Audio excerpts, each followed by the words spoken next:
Indian super ലീഗിനെ പിടിച്ചു കുലുക്കുന്ന കേരള ബ്ലാസ്റ്റേഴ്സിന്റെ അവസാന വിദേശ സൈനിങ്ങിനെ സംബന്ധിച്ച മർക്കസ് മർഗുലയുടെ അപ്ഡേറ്റിന് വേണ്ടി 48 മണിക്കൂറുകളാണ് കേരള ബ്ലാസ്റ്റേഴ്സിന്റെ ആരാധകർ ഞാൻ ഉൾപ്പെടെയുള്ളവർ കണ്ണിലെണ്ണ വിഷു കാത്തിരുന്നത്. 48 മണിക്കൂർ കഴിഞ്ഞിട്ട് പിന്നെയും കാത്തിരുന്നു, ഇപ്പൊ വരുവോ എന്ന്.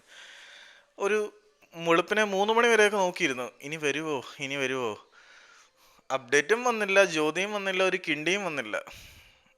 മാർക്കസിന്റെ പൊടി പോലും ഇല്ലായിരുന്നു കണ്ടുപിടിക്കാൻ. അപ്പം കേരള ബ്ലാസ്റ്റേഴ്സിന്റെ വിദേശ സൈനിങ്ങിനെ സംബന്ധിച്ച് മാർക്കസിന്റെ അപ്പാപ്പം വന്ന് എന്തെങ്കിലും സൂചന വന്നാലും വിശ്വസിക്കേണ്ട കാര്യമില്ല. അതുവരെ പ്രചരിക്കുന്ന സാധനങ്ങളെല്ലാം റൂമറുകൾ മാത്രമായിരിക്കും. മാർക്കസിനും ഇതിനെക്കുറിച്ച് വലിയ ധാരണയൊന്നും ഇല്ല എന്ന് ഏകദേശം എല്ലാവർക്കും ഈ ഒരു സംഗതിയോടുകൂടി മനസ്സിലായിട്ടുണ്ട്. പിന്നെ എന്തൊക്കെയോ ഒരു ലക്കിന് കാര്യങ്ങൾ തട്ടിമുട്ടി അങ്ങ് പോകുന്നതാണ്.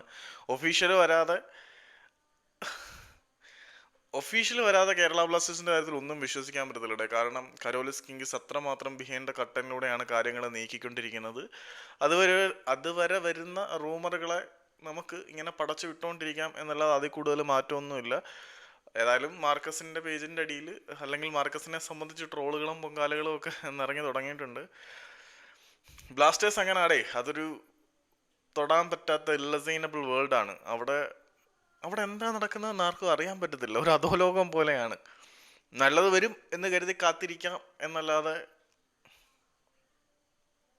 We cannot do anything more than that.